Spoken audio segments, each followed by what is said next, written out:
What's up, everybody? Welcome to the State of Wild, episode 55, a regular YouTube video web series podcast thingy. My name is Meowth, and as usual, I'm joined by my two good friends, Roffle and Corbett. How are you guys doing tonight?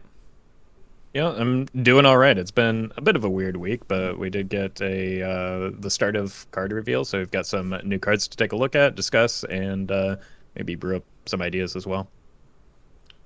It's definitely been a challenging week for everyone involved in the Hearthstone community for sure. But beyond that, in terms of other stuff going on, if you hear any random yelling in the background, I'm sure that just means Australia has meddled in something, because there's a lot of Olympic viewing going on right now in some other rooms. So just that's a heads up if you hear anything like that. Wait, that's so exciting. I love the Olympics. Favorite event? Me too. What are you watching from the Olympics? What is I watch like a bit of everything. I really like the swimming and the athletics in particular. I'm like a big athletics guy, so we'll make sure we catch a lot of that. Rafa, do you have a favorite Olympic sport? I mean, my favorite Olympic sport is curling during Winter Olympics, but some of the displays of strength in particular are really interesting to watch during the Summer Olympics. So weightlifting, the throwing events, and track and field are also some of my favorites. I had friends that did that in college, so it's always good to see like people at the pinnacle of athletics doing their thing.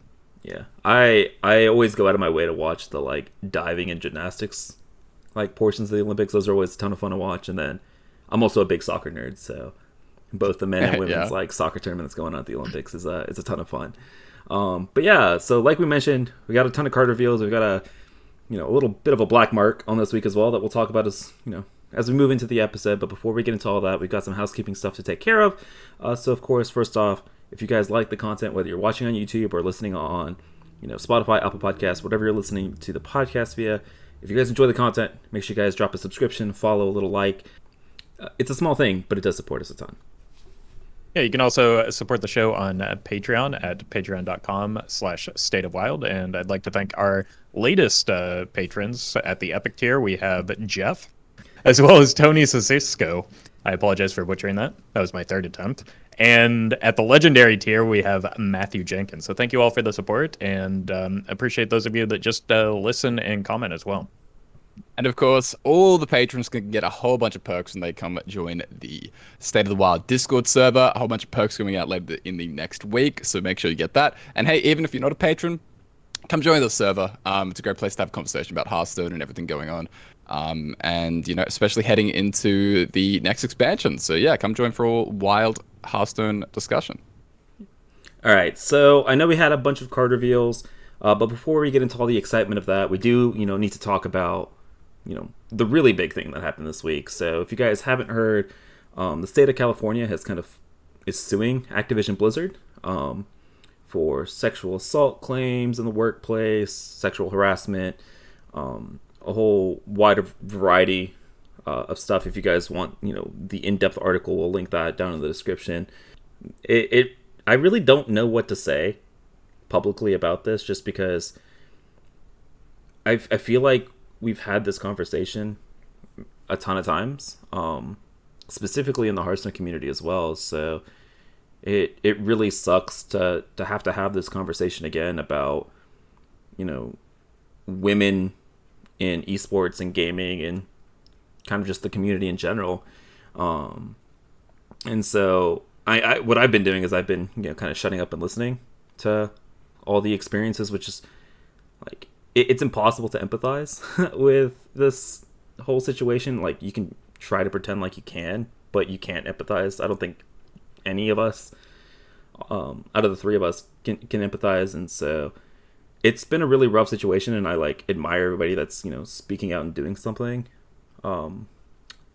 as a response to that. But I don't know, it's kind of impossible to put into words, like the frustration that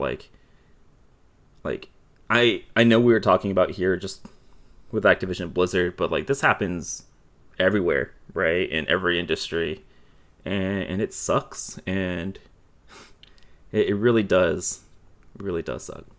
It's a lot of things. It's frustrating, it's disappointing, it's saddening, but it's not surprising, right? Like you said, we've had a similar conversation just a few episodes ago, it feels like, about representation of women in the content creator side of things. So it's not terribly surprising that there's a similar sort of struggle going on for women within the company of Blizzard. And um, I think what you mentioned is, we do want to discuss it and address it because it is the big news of the week. But I think the important thing for us as, three men to do is what you mentioned, Meowth, is really take the time to listen, because, there are specific challenges for women in what is traditionally a male-dominated space that we just don't have experience with and don't truly have the means to understand as a result of that. So I think listening and even amplifying those voices is a good way to go about things. I think that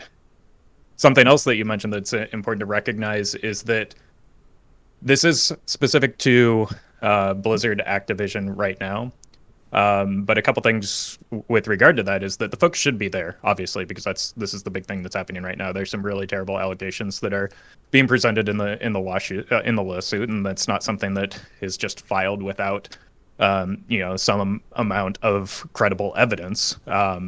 So like, we need to take this seriously, and this isn't something that we can just dismiss as the Activision effect of taking over. This is something that has been a part of the broader community and specifically Blizzard for a long time. Some of these allegations are against people that have been with Blizzard for longer than it's been owned by Activision. And so this is something that's been festering underneath there for quite a while, and we can't just dismiss as, part of the Activision problem.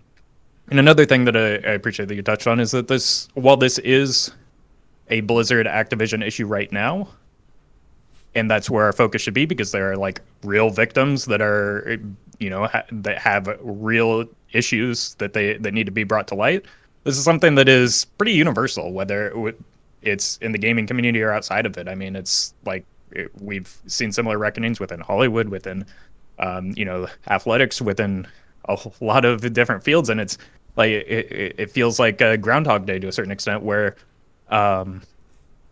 we keep having this conversation because women in particular continue to be mistreated within the workforce and within, society at large. So it's frustrating, it's disappointing, and I think we need to take the time to, listen to what's being said, and, appreciate the fact that, like you said, that the people that are coming forward with these and are raising these issues are taking, a rather large burden in doing so, because they're bringing those issues to light and they were already victims, and now they're publicly coming out with these, and that sort of amplifies the pressure that's being placed on them. So it's a difficult read if you do make your way through the filing, but I would encourage you to do so, because just because something is uncomfortable doesn't mean it's like not worth doing to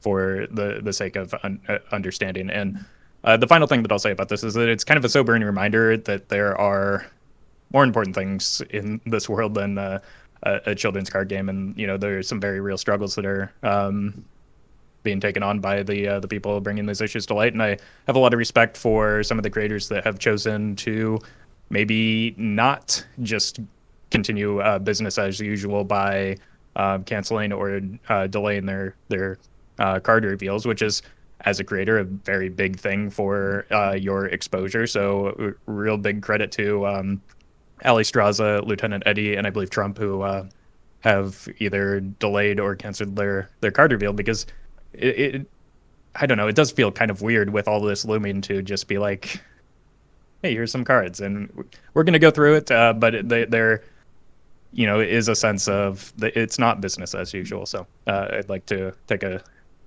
moment to appreciate the sacrifice that they made to kind of get more exposure and on the subject. Yeah, I honestly don't have too much to add other than just echoing everything that you guys have both said. I would, just again put it out there that just because something is uncomfortable doesn't mean it's not worth looking at. And it's actually more important. The fact that if it does make you uncomfortable and it is very tough to read, that's all the reason to go and, read about the allegations and read through a lot of what a whole bunch of very brave people are coming forward with. A whole bunch of people, a whole bunch of women are sharing very personal and very painful stories. And I can only suggest that, you guys go out and make yourself aware of what's going on and are willing to listen is the biggest thing. It's not always important to, again, even though we are putting out a statement, the biggest thing is that we reflect on what the women who are particularly affected by these issues, the people who are particularly affected by these issues, what they have to say. And we just learn about their experiences and hope that everything gets better because, again, this is a industry-wide systematic problem. And hopefully, the people responsible and the systems in place that are responsible are held accountable and things get better in the future. Yeah. You guys had much more eloquent answers than I did because every time I look and think about it, I'm just like, fuck, dude, this is so sad because it really is what it is. And I don't have anything more eloquent to add, so I'm not even going to try, but it's every time I think about it, it's just like it's a little bit depressing that this happens over and over again. And again, like we talked about, it's not even just Blizzard, right? So like if you want to boycott Blizzard, you're well within your right to do that. But like I don't want you to kind of just ignore it when you like hop over to another game because it's very likely that something like that has happened to women that work in that industry and that company as well. To add one more thing, I think one of the bigger gut punches was the leadership response from Activision Blizzard after the fact, which has kind of been a little bit dismissive of like the greater problem and almost to the point of, not acknowledging them as real problems. So I feel for like there is clearly a problem with a portion or some individuals at Blizzard. It probably extends to multiple teams and multiple individuals, but like that's not every individual at Blizzard. There are certainly still some good people that work there, and I feel for them that they in particular are probably dealing with a lot of difficulties, even if they're not personally victims of some of the behavior and the complaint. They still have to like bear the responsibility, of it as a result of working for a company. And the statement that the Activision Blizzard leadership put out kind of only again amplifies that they're now making statements that a lot of the employees maybe strongly disagree with or don't want to be responsible for or accountable to. So that while it is a broader problem, the way the Blizzard in particular is handling it right now is unacceptable. Yeah, totally agree. And I think one last point is people that are still working for Blizzard or trying to make content because that's part of their livelihood and they can't just kind of uproot their lives. I guess, Roffle, I don't know if you've experienced this in the past couple days, but like targeted harassment towards streamers, towards employees that can't afford to not boycott Blizzard like some of you might want to. They don't deserve that. That's not where you need to be channeling your anger. You're going to become part of the problem if you do that. So just want to make sure that I add that little bit of a bow on this conversation. A response to harassment with more harassment is never the solution. Like that's all right. So with that very important conversation being had, let's go ahead and transition into some of the cards that were revealed this week for the new expansion, United in Stormwind. So we have plenty of cards that we're going to talk about today. Some of them are going to be really, really quick conversations because they are not very good cards, but there's a lot of really, really interesting, unique, and pretty powerful cards that have been revealed as well. So it's going to be a pretty interesting conversation. And let's go ahead and start it off. Let's hop into... These are going to be a little bit out of order because I just went to the Play Hearthstone website, and for some reason they're not organized in class order. But for the sake of organization, just go with it, all right? So we're going to start with Warrior. The first thing that we have is a 0-mana Warrior spell called Provoke. This has tradable. choose a friendly minion, enemy minions attack it. So, Roffle, what are your thoughts on Provoke? Rot face. I just want to generate a bunch of random legendaries. I don't know, like, this is a difficult card for me to evaluate. I like the fact that it's tradable at 0 mana is really intriguing because you can really time the usage of it. And I think that's the best thing this has going for it.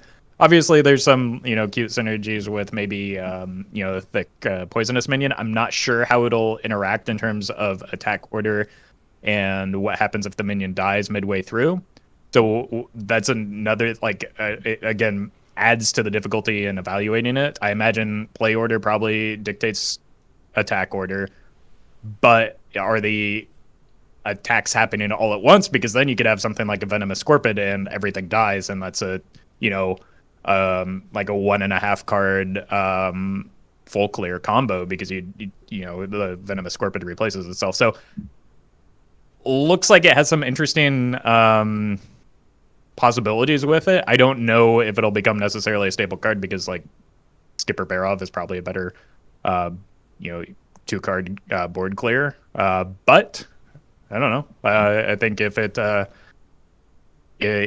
it works where everything attacks at once, there's certainly some cute combos you could put together and maybe worth running. It's a card that you could also get off of the Scorpid as well. So all right, Ruffle, cute combos. I got 2 words for you: Line Cracker Charge.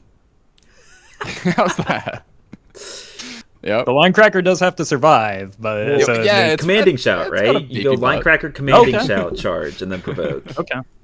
I think there we go. That is the cutest combo I've heard about that. So I didn't think about that. I'm into it. Yeah. All right. Next, Roffle Warrior meme deck. We got you. I also thought about Big Warrior, right? You play Duel or Commencement, and then you drop a Provoke and clear the board, which is kind of like the big issue with the Big Warrior decks. Was like, yeah, you'll play Duel or Commencement, but then like your opponent just ignores it and kills you, sort of thing. And so this is kind of a way to get a big minion on the board and then potentially clear off a couple minions and then kind of go from there. I'm not so sure how that's going to work, but I mean, like you mentioned, I think it's super interesting. All right, let's move on to our next warrior card. We've got Shiver Their Timbers. What a name. 1 mana spell. Deal 2 damage to a minion. If you control a pirate, deal 5 instead. So, Corbett, what are your thoughts about this in Pirate Warrior? Control Pirate Warrior. Is that where we're headed? It's kind of interesting. It reminds me of what's the beast card that's like deal damage equal to how many base you have? Like it increases. Overwhelm. Yeah. Overwhelm. Yeah, it kind of reminded me of that. So it can be very efficient, right? Like 1 mana deal 5 is pretty significant. 1 mana deal 2 by itself isn't that bad. It doesn't fit current Pirate Warrior. Probably not, right? Because it's not particularly threatening, but it is very high tempo. So I'm kind of interested to see where this goes and whether they are actually legitimately pushing a whole bunch of slower pirates. We've seen it previously with the 5 mana Anchorman as a pirate that fits into a slower archetype, and so it is interesting that they're headed into exploring kind of a little bit of a different direction. But right now in Wild, this obviously doesn't fit anything immediately, but this is definitely a card where I want to see the rest of the set. Do you ever think about this card in that Frenzy Dead Man's Hand shell? Yeah, probably not, because it is good with the Anchorman, but that's like, it's hard sometimes to combine both cards at once because Anchorman is so expensive, and you're not running a ton of pirates, so it can remain a little bit dead. I guess like as a baseline 1 mana deal 2 isn't that bad, so it's okay, but it's also the fact that your skippers are your other pirates. You're only running 4 in the deck, and it's not like, you're just throwing out skippers to do, spell damage like this. You're often pairing it with minions and are on a very, very tight mana budget with what you're trying to do. And so it's hard to weave that in on the same turn.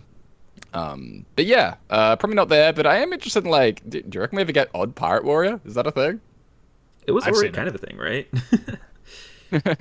I think that like you have in both of those situations, though, you just have to compare it to Shield Slam, where like it's like you'd probably just favor a Shield Slam here. If it were in either of those decks, if it were holding a pirate rather than control a pirate, I think it would be much better, because those are you have 4 pirates. You can draw them pretty cleanly with Ankar, and then you do want to hold them for a particular time. But both of those pirates in that Dead Man's Hand deck tend to be ones that kind of do the clearing for you when they come down, so it's a little bit redundant with this card.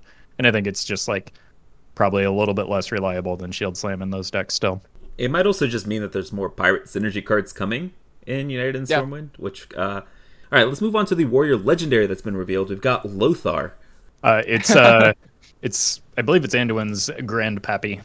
Oh. All right. Well, he's a warrior, apparently. The star of the Warcraft movie, if I'm not mistaken. Oh god, Never seen it. I saw horrible reviews, so I never watched it. But Yeah. Well, anyways, I don't we think digress. We digress. We've got 7-mana Lothar, Warrior Legendary, 7/7. At the end of your turn, attack a random enemy minion. If it dies, gain +3/+3. So we've kind of seen this effect on Darius Crowley, right? And Darius Crowley is kind of crap in our format. This is 3 mana more expensive, kind of impossible to tutor. Does this see play anywhere outside of Big Warrior? And does it even see play in Big Warrior? Like, that's my only instinct of where this fits. And I don't even think it's that good in that deck. I think it sees play in Big Warrior because it's new, but it turns out it's not going to be good. I think that in Wild, Pile of Stats isn't great. The fact that it almost has a Ragnaros type effect for clearing the board. I think that's its biggest upside is that it is likely to overtake a single minion on the turn that it does come out.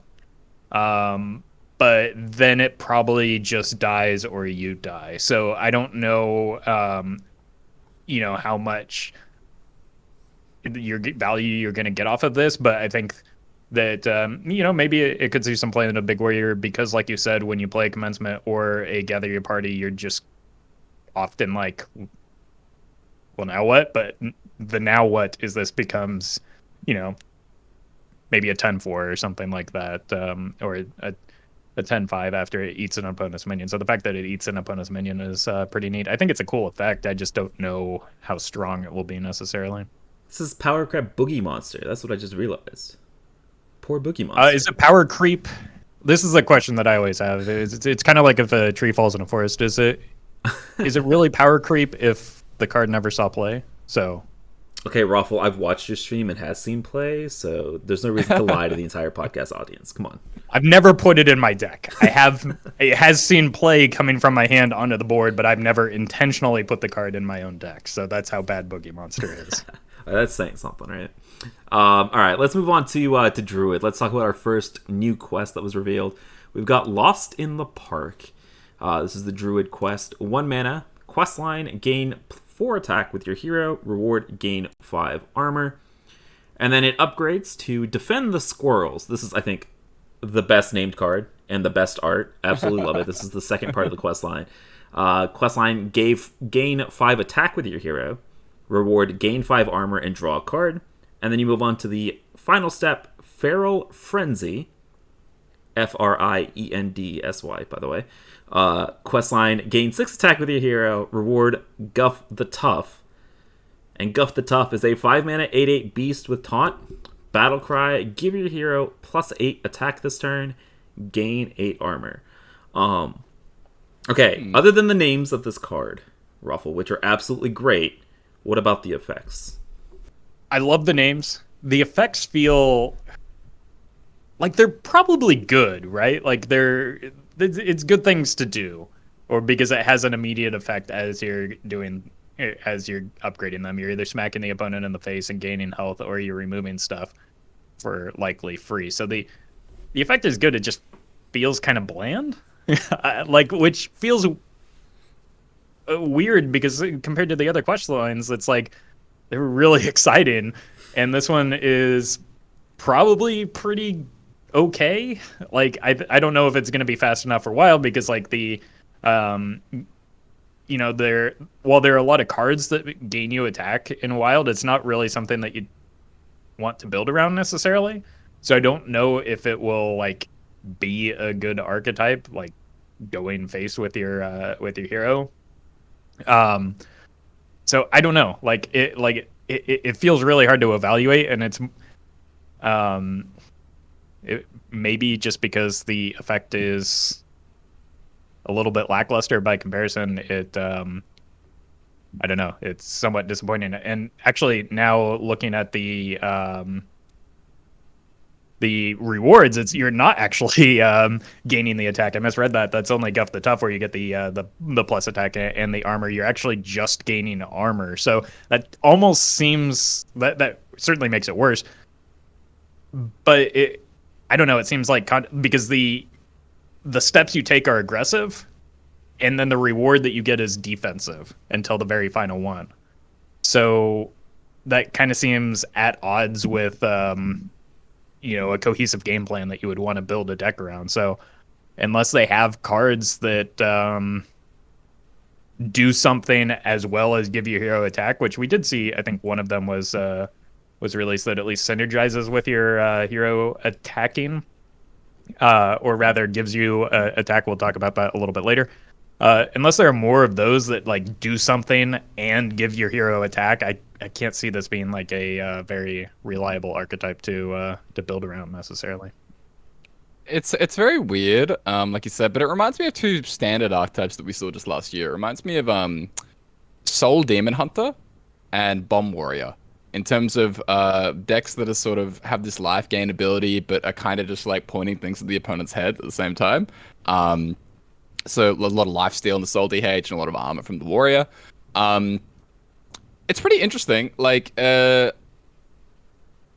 does depend on what other like attack cards we get. Now, there isn't going to be any overlap, so overflow. So if you gain 5 attack, for example, immediately, you don't just like get an extra starting +1 on the next part of the quest. So you have to be incremental, the same way like Spellstone. When you gain armor for that, it'll only upgrade 1 at a time. But yeah, I'm actually pretty interested in this one, funnily enough, because I do think that the armor is really significant, and the actual reward, as boring as it is, like, it's a lot of damage, and it's a lot of survivability, and it's a big body, and it has taunt, which is also great. It's the only one so far that actually has like an immediate effect on the board, where everything else is sort of just like vanilla, as like a 5-mana 7/7. But the fact that this is a 5-mana 8/8 taunt that the opponent has to interact with makes the reward actually a lot more. Less play it and die immediately. So I'm actually intrigued by this one more than anything. Yeah, we saw something similar with the Angoro quest, where like Amara was relevant because she set your health to 40, but she also like stopped the opponent's board in their track. So I think that the taunt is more relevant than I think people give it credit for, probably, myself included. When I saw this, I initially like you mentioned, it is super bland compared to some of the other ones that we've seen so far and are going to talk about, and it reminded me exactly of like Malfurion Death Knight compared to all the rest of the Death Knights. Was like super bland, yet Malfurion Death Knight was low-key one of the most powerful Death Knights, right? Like standalone, it was just like a really, really solid, good card that you just shoved in a bunch of Druid decks. I don't think we're shoving Lost in the Park in a bunch of Druid decks like the Death Knight, but I mean, Odd Druid? Like, don't you just love this quest in Odd Druid? Like, I know that's a meme deck, but like each hero power giving you +2 attack, and getting to play a little bit more aggressively, you lose out on stuff like Savage Combatant and the new card that we'll talk about, but you get Gonkloraptor. Beautiful, right? But I don't know. That's the only place that I think that this can see play without seeing a lot of the other synergy cards. But I'm not completely writing it off, because the reward is super powerful. Like the final reward, the 5-mana 8/8, and if it has nice synergy with like the Druid hero power, because like the Odd Druid hero power, I think synergizes insanely well with this. So we'll see how it goes. All right, let's talk about the next Druid card. We've got Oracle of Elune, 3-mana 2/4 epic minion. After you play a minion that costs 2 or less, summon a copy of it. Corbett, how are we abusing this in the WoW format? Great question, Meowth. Okay, so I guess like I'm gonna frantically try to figure stuff out here, because I haven't really been thinking about this card. But I guess like Aviana Kun, all of a sudden all your minions cost 1, and so they double up. But I guess that's not really any different than the 5-mana card. Yeah. Yeah, I couldn't remember its name. Ixalan. The other one that I'm trying to think of is the 2-mana. Your next taunt costs 2 less, or the first taunt that you play costs 2 less. If you play this and then a copy of that, your next taunt has a 4-cost discount, which is kind of nutty and can kind of snowball in a pretty dramatic way. But yeah, I'm going to defer to you guys. Have you guys thought about this one a little bit more? I have, and I think it's meant to be in an aggressive deck, but like it's hard to stick this minion and also like develop behind it. Where I initially went was like Undertaker Death Rattle synergies. Things like Haunted Creeper could be good to double up just to make sure you get that lock on board and have things to buff up. When you brought up the taunt things, it reminded me a while back I had somebody like use that card, copy it a couple times, and then throw down clowns on like turn 4 without ramping at all in Druid, and it was like it blew my mind. They had like they had like 2 mana strongmen without actually corrupting them, and I was just like, what is going on? So there's certainly some cheesy high roll stuff like that, but I don't know that you can stick this card and then develop behind it. Like that feels difficult to do because I imagine if you just drop this on 3 without a board lead, the opponent's going to remove it. If you have a board lead, do you really need additional minions, or would you rather just be like setting up for a Savage Roar? So yeah, I went the aggro Druid route. I mean, side note, that 2-mana 2/3 taunt discounter is going to be absolutely busted one day. Just absolutely busted. But I was thinking of stuff like Embiggen with 1-drops, right? Summon 2/3/4s, pirates, stuff like that. I wonder how this synergizes with stuff like Echoing Ooze, right? Like if you drop this and you play an Echoing Ooze, does the copy you summon also summon a copy of itself, or do you just get 3? I think aggro Druid right now is the only place that I really want to look at this, because I think if you're playing like a combo build with Avian and Kun, I think you still stray towards Ixalit instead of this because Oaken summons. So like I don't think this is going to see play in that build. But yeah, I mean it is all just on Battle Guard, right? Like that's the entire purpose of this card, is that you play this and then Battle Guard on turn 5, and then you get like another you get to copy the taunt that has a 4-cost discount. Yeah, as well. So that's really slow in our format, right? That's super slow. It's turn 5, right? Like pretend it's turn 5 and you play this thing, and then 2 Battle Guards basically. So you get a pair of 2/3s, a 2/4, and then you play like another like Senjin Shield Master, or insert whatever taunt, but you get another pair of 3/5 taunts. Like that's a lot of stats on turn 5. And the fact that they have taunt would make it more relevant that if you're building up to that turn, I think that's a interesting way to go about it as well. Is this finally the time for Strong Shell Scavenger to prove its worth and constructed? But I think this card's super interesting, and I think it's going to be a lot of fun messing around with it and see if it's actually viable, or are we waiting a couple more extensions before we're like finally seeing the broken deck become a thing in Wild. All right, next up we've got Park Panthers. Is a 4-mana 4/4 beast with Rush. Whenever this attacks, give your hero +3 attack this turn. So this obviously is going in that Quest Druid. If you want to build a Wild version of that Quest Druid with stuff like, I said the name earlier, the 4-mana 5/4 hero power. Give your hero +2 attack, whatever that is. Savage Combatant? Yeah, that one. It's going in the same deck as that if you want to build like a Wild version of that deck, but outside of that, I don't think it has much playability. Like it can get pulled off of Guardian Animals, but Oaken Summon's anti-synergy is like the big thing. If you're playing like a Guardian Animals build. Is it Oaken Summon's anti-synergy?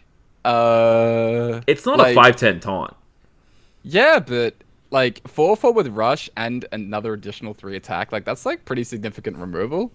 That's like not bad. I remember like Devoted Maniac in Galacon Warrior isn't that bad. Like it's actually pretty solid in that deck. And this is like a significant upgrade over that. You get an extra +2/+2 on the initial body. I don't know. Like I know it's not as great potentially as like a 5/10, but it's also a lot better if you draw it. And there might again be additional synergies. Like I really, really, really like this card. I think it's got like an excellent effect. Well, I guess my question is, with 8-mana Guardian Animals, is there ever a deck that wants to play this over the 5/10, right? Is there a mid-rangey tempo deck in the format right now that wants to use this instead of a 5/10? I think if you get 7-mana Guardian Animals back on rotation, then I think you start talking about playing this card. But right now, I don't see any deck outside of that pure quest build that really wants this effect. Yes, it might be powerful, but I don't...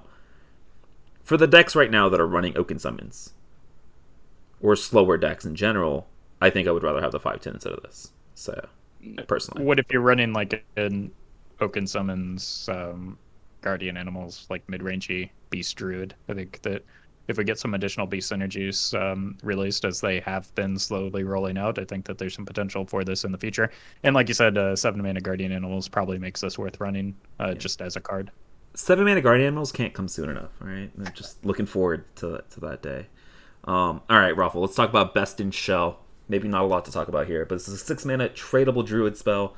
Summon 2/7 turtles with taunt. So that is 14 worth of stats. That is less than Spreading Plague on average, but is this good in addition to Spreading Plague, Roffle, in your opinion? I think the best thing that this card has going for it is the fact that it's got tradable, so that you can send it back to your deck and find something worth playing for 6 mana, like a Spreading Plague. I don't know, like we're spoiled in Wild, obviously, with Spreading Plague. Like, you gain 35 health with that card a significant amount of time. I mean, it is a pile of stats, but that have a big caboose. But I don't really see a home for it when, again, Spreading Plague exists in decks where you want it, and then, like, even in a taunt druid, you probably don't want these polluting the Hadronox pool or the beast side of things for N'Zoth or Witching Hour, so I just don't see a home for it. Next up, we have the Druid Legendary Minion, 8-mana 5/5 Sheldras Moontree. Battlecry, the next 3 spells you draw are cast when drawn. Yeah, that's an effect. Corbett, how are we abusing this card in Wild? I mean, the first idea is obviously Polk Out. Maybe there's something we can do with Polk Out somehow if we get a, strong 7 mana or other 8 mana spells. But I don't know. It's kind of a weird effect, right? Where you kind of want it in a deck that's running high cost, very high value spells in theory. So things like, Survival of the Fittest. But if you're running that kind of archetype, you also want to be running things like Bloom and Innovate and, like cheap ramp that doesn't work so well with this kind of a card. So it's very weird in terms of the deck building stuff that it's offering. I guess, like, potentially a Spiteful Druid down the road, like something that might run all of Fittest and Guardian animals and stuff like that. But yeah, it's kind of a weird effect. Honestly, maybe you don't even need to go that far and make it that much of a build around, because if it casts something like Howl, if that's like the average level of the spell, just randomly casting Howl from your deck, that's also like not that bad either. I don't know. I guess it's not that good right now, is what I'm trying to say, but I'm intrigued. Yeah, Spiteful was where my head went, but then it's just like, is that really better than a Grand Archivist, which is like happening at the same time, as better stat line, and as, I guess you're down 1 card. It does curve nicely into Primordial Protector, but then you're getting a real heavy top end in a deck that's already struggling to play from behind. So it kind of feels very Win Mori in that type of deck that is, again, already at a disadvantage when it gets behind. So I don't even know if it's, a strong play in those type of builds necessarily. And it's worth noting that it's like random targets as well, right? So even stuff like UI might kill it or hit yourself in the face. Yeah. You would want to be playing Survival, Cenarian Ward, and maybe Guardian Animals as your spells, and in that case, and you're pretty heavy on the 8 drops there, which I'm not sure if that's better.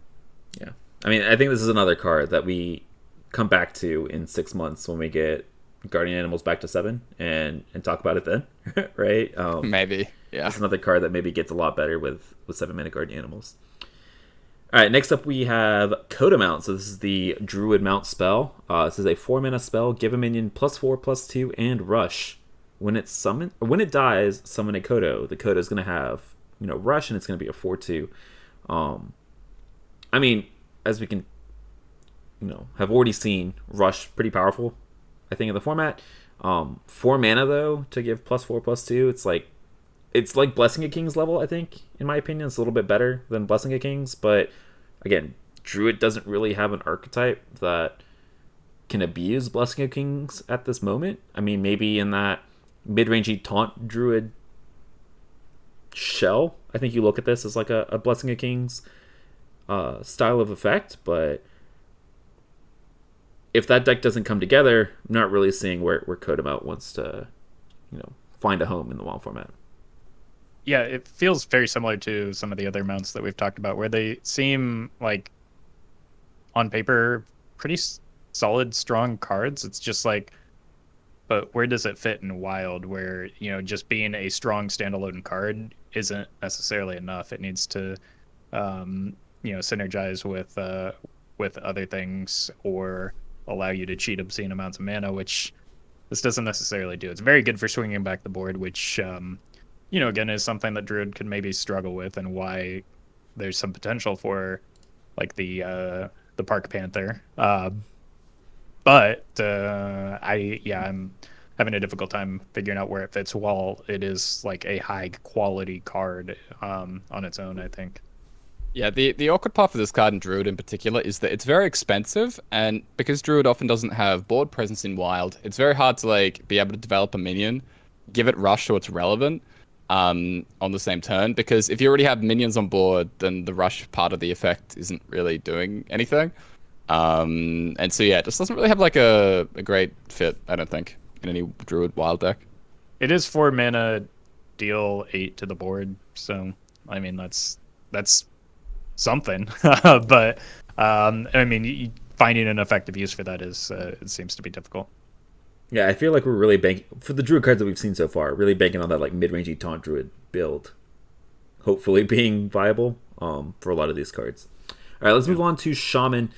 Shaman, we've got Command the Elements. This is the Shaman quest. 1 mana quest line. Play 3 cards with Overload. Your reward: unlock your overloaded mana crystals. The second half of the quest, or second part of the quest, I should say. Play 3 cards with Overload. Summon a 3/3 Elemental with Taunt. And then the last part of the quest, Tame the Flames. Questline: play 2 cards with Overload. Reward Stormcaller Brucon.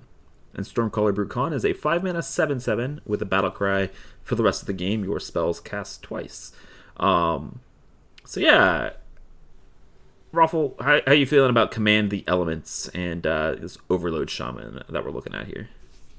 It's interesting to me that the effect gets easier to go on its last stage. You only have to do 2 additional cards for the final stage, which is probably a good thing because you're likely running out of cards in hand there. It certainly seems like a fun, interesting effect that I want to play, but I always hesitate because with quests like this, because the thing that I would want to do with this is cast a bunch of spells that hit my opponent in the face by the end of it. But if I'm passing on turn 1 and getting a 5 mana 7/7 down, couldn't my opponent just be dead by then if I played Tunnel Trogs on 1 and started overloading that way? So like, I don't know that I necessarily want to play this in that style of deck unless it's just like a replacement for Malygos in a burn heavy Spirit of the Frog type deck, which both allows you to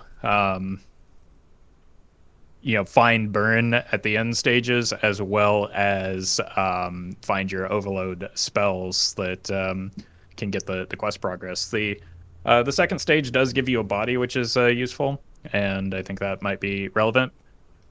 I don't know if this will be necessarily a powerful archetype, but I'm like, I don't know. I like doing Spirit of the Frog things, and you're already running a lot of overload cards in that to begin with. So I think that it's it's got some potential there, because you're just wanting to run Lava Burst in that deck already, and then getting 10 to face for 3 mana is pretty good, I imagine. So I've built similar decks in the past using Electra as a one-time finisher, and being able to do that for the remainder of the game seems like it has some potential for sure. You can get a lot of damage off of that.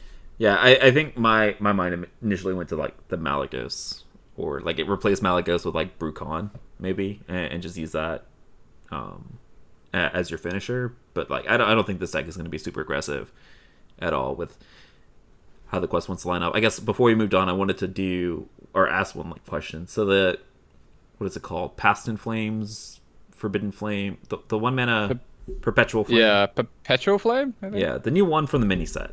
Does that count 3 times, or does that count once? I was curious about that as well.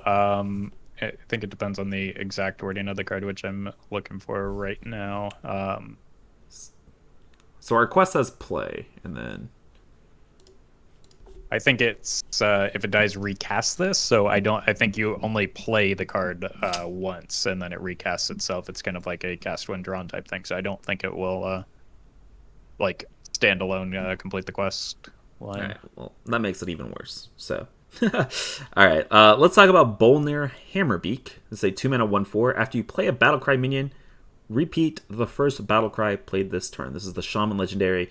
Generated a lot of hype on Twitter. Corbett, are people going to be disappointed by this legendary? I think so. I don't know. Like this is a. There are two different directions. Like you can really try and make use of its unique aspect compared to something like Bran, where standard people are already looking at things like pairing this with Yashaj.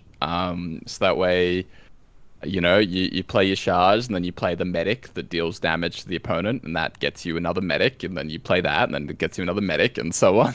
And so you can kind of like go infinite with board space with things like Dunk Tank. So basically just like keep replaying 0-cost minions.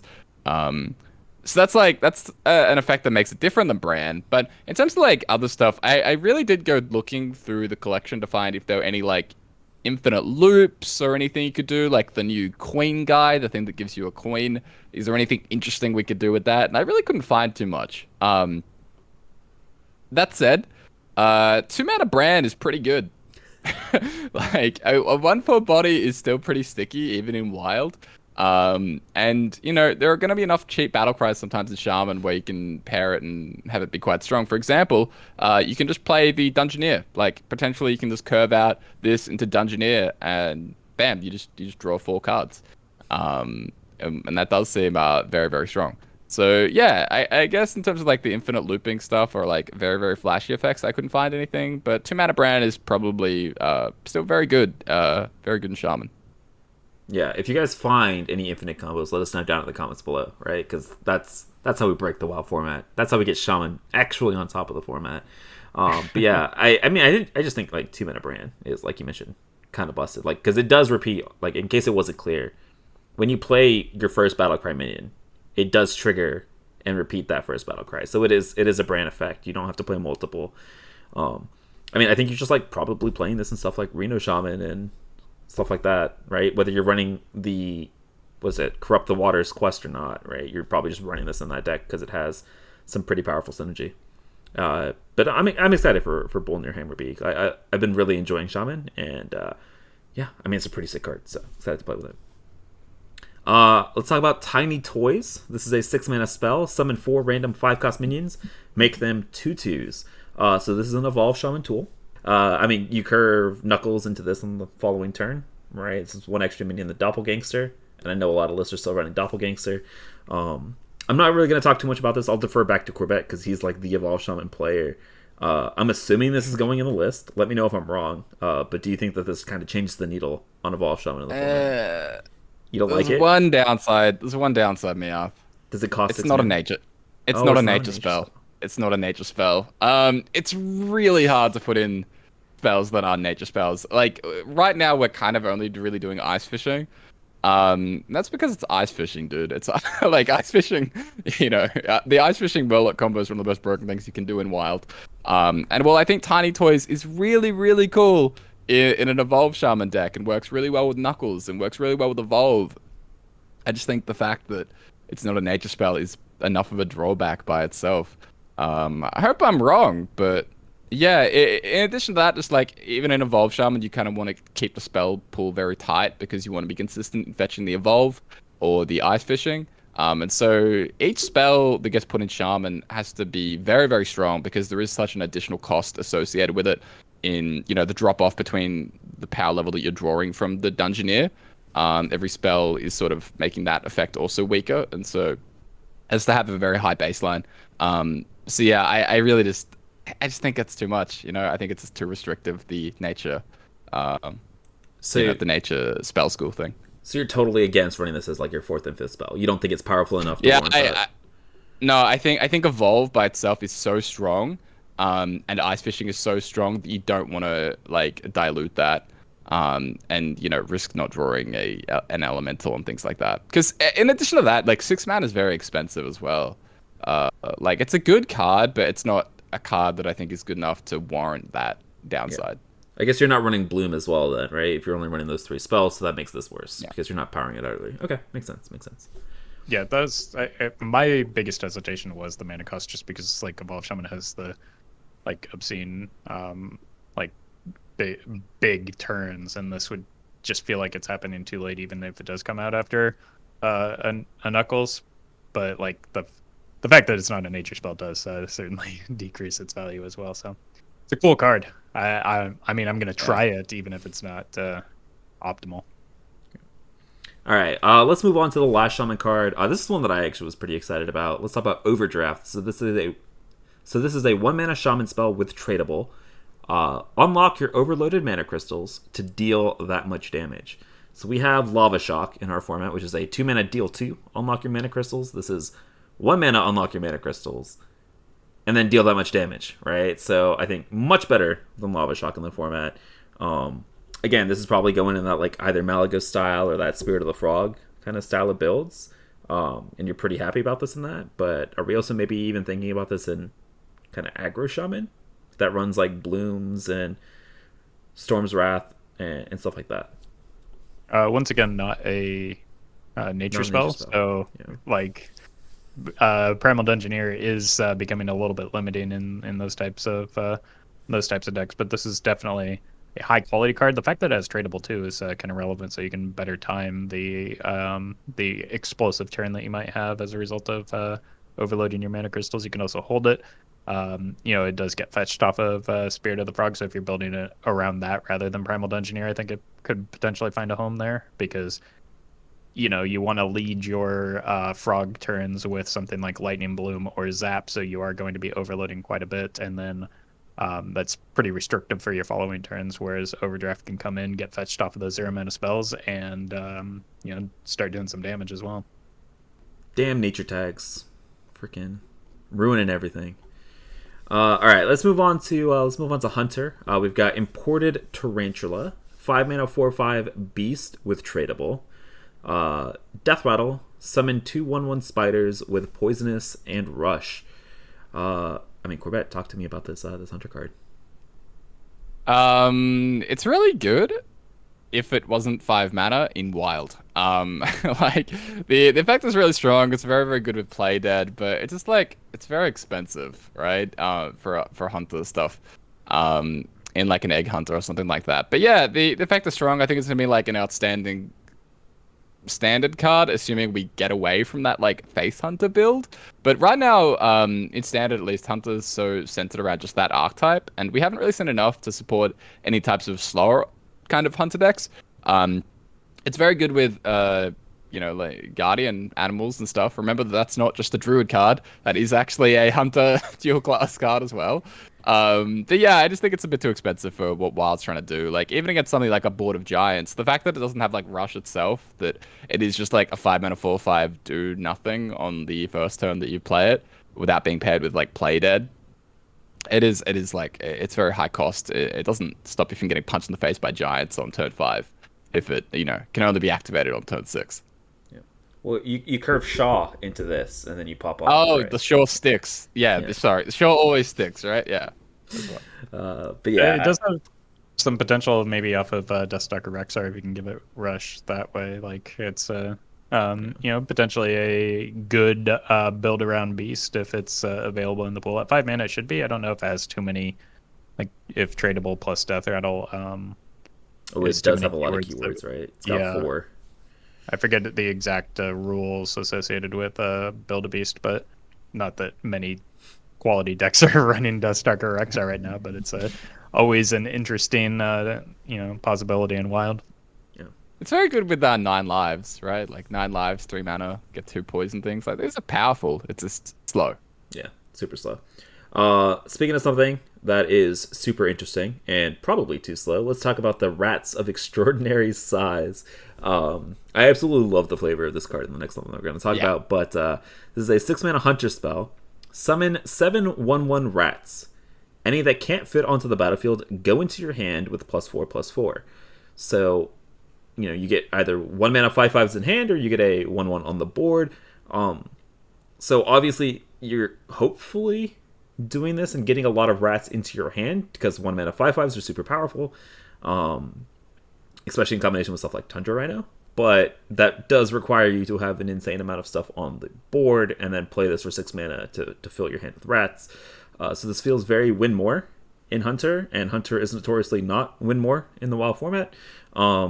So I don't think this sees a lot of play, but it's pretty damn cool. Yeah, I agree with all of that. I love the name. I love the flavor. The card, probably a little too slow. All right, and then let's talk about the namesake, the Rat King himself, finally making it into constructed Hearthstone. It's a 5 mana 5/5 Beast Hunter Legendary with Rush. So 5 mana 5/5 with Rush. Death Rattle, go dormant.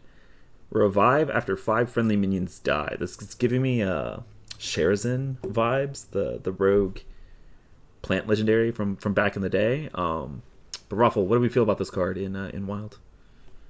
I mean, if you're making like a token-based deck, something that I think we've all toyed around with at some point is the Pack Runner plus the Starving Buzzard shenanigans. Like, you can certainly res this, but like, is that enough? It's a high value card once again. It's a little bit faster than the other two that we've seen, simply by nature of having Rush itself, so it can, go dormant quickly if that's what you're after, and then probably get res pretty quickly with things. There are a lot of token-based cards that Hunter can benefit from. So things like Swarm of Locusts, the Rats of Extraordinary Size, Unleash the Hounds, the Pack Runner, and some of the doggos that we saw from the previous expansion in Forged in the Barrens. So there's no shortage of ways to regenerate this, and it'll probably be easier to do than Sherazin. But again, the question becomes: is that enough to be a build around card? It's pretty nice that when this, some of the issues with cards that have gone dormant in the past is that they're awoken, but they don't really have impact on the board because they can't attack this turn. This can at least trade over something the turn that it comes back as well, so it has a more immediate impact on the board. Yeah, it does work really well with Tundra Rhino, is one small upside, where if you manage to Tundra Rhino and go for the Timberwolf OTK, this can be an additional 5, 6, 7 damage, depending on how many wolves you have, which is cool. It is a little bit expensive, but I mean, it's very easy to activate this in the Starving Buzzard, Beast OTK Hunter deck. So I don't know. I'll definitely toy around with it. It's enough of a powerful effect where it's picked by interest for that specific archetype, which is cool. Yeah, I think we're kind of underselling how easy this is to activate, right? How many 1-drops do you have that summon multiple 1-drops, and how many of them have Rush? And then if you're running the Pack Runner build, how many times do you pop off with 6 or 7 little 1/1s in a couple turns, and Scavenging Hyena, it's so easy to get that really, really huge. So I think we're underselling how easy this is to revive in our format. It's not going to be a struggle. If you want to, you can. So I'm excited to see what you do specifically with this card. All right, Corbett, we're moving into rogue cards, your favorite class. I do not know how to pronounce this. So is it Garrote? Garrote? I think it's Garrote. Garrote. All right, Garrote. This is a 2-mana rogue spell. 2 mana, deal 2 to the enemy hero. Shuffle 3 bleeds into your deck that deal 2 more when drawn. I'm assuming it's 2 more to the enemy hero, not to you. Yes. I mean, I was thinking about this in something like Kingsbane. Am I crazy? How are we feeling about this card?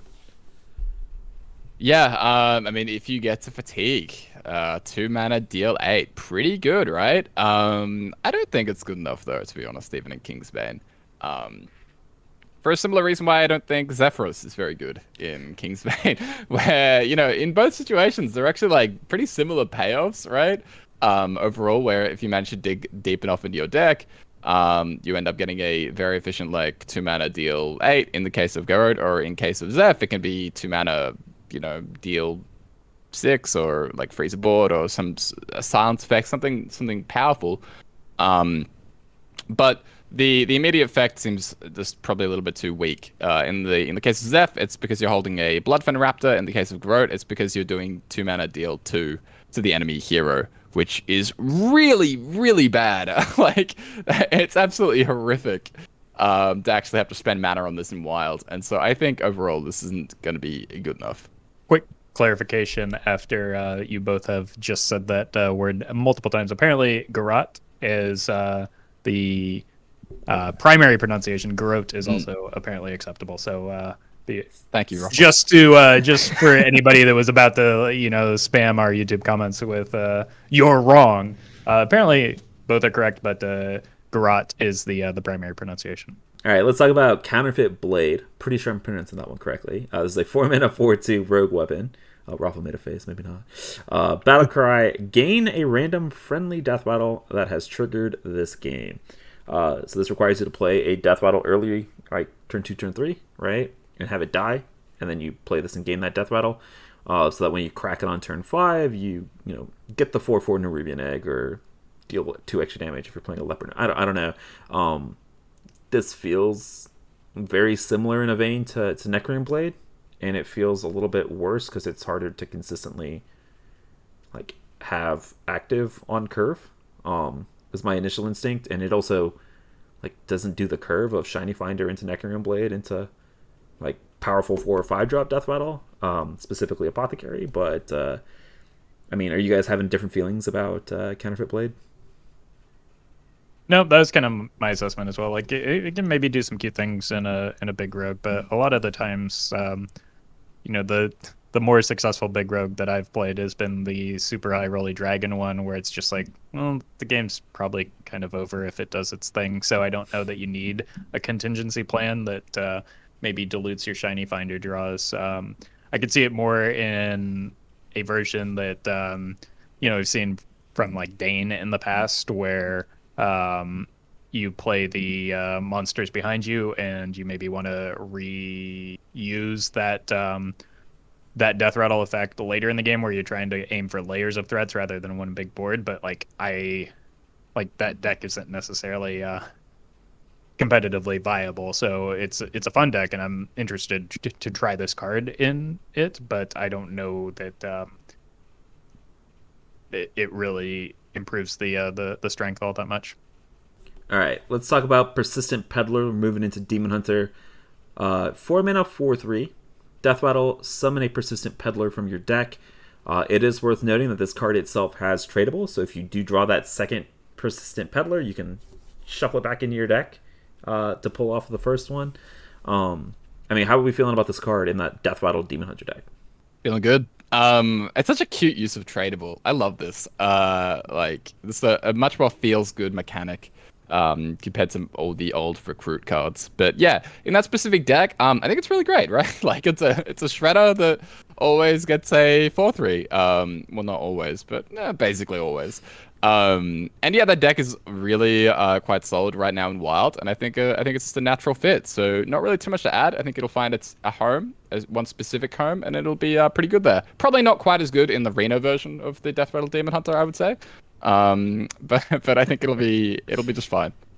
Yeah, the only thing that I'd add there is just to kind of reiterate what you said. That one of the I played that deck just earlier this week, I think, and it was surprisingly very good. I wanted to get a feel for it after we discussed it last week on after the VS report, and I played the exact list, and it felt like one of the most underwhelming cards was the Piloted Shredder. It felt like it was useful just because you wanted the 4-drop as a more reliable card or higher impact card to summon, but it didn't feel great. You just kind of ran it because you didn't have anything better to do. I think this is probably better just because, like you said, you're getting it's a shredder that gives you a consistent 4/3 that thins your deck in the process. So it's summoning a minion from your deck is always going to be better than just generating a random minion, even if it pulls a millhouse. I'd give up a stat for a card draw effectively. All right, let's talk about the second Demon Hunter card. Maybe just a little bit more exciting than Persistent Peddler. Let's talk about Jace Darkweaver. This is the 8-mana legendary 7/5. This is the new Shutterwalk, right? Totally just as powerful. Battle Cry, cast all fell spells you've played this game. Targets enemies if possible. Not a lot of them go face or do a whole lot. It's a lot of removal spells for the fell. So are you guys in the same boat where like we're kind of excited for the future of this card, but right now, obviously not seeing a lot of the other cards that are available out there. Not super high on it right now, but this is one of those like in the future, super excited. Oh, I'm excited for this now, just because it's a cool effect. Like I don't think it's fantastic because, like you said, the quality of fell spells isn't great right now. Or actually, more accurately, the quantity of fell spells isn't that great right now. If you're building an entire deck around this effect and you only get like 3 to 4 spells coming off of it, it's like, this is what I paid 8 mana for. It feels kind of bad. Like, yeah, it's cool to probably clear the board in your own in the process because like Chaos Nova is a thing.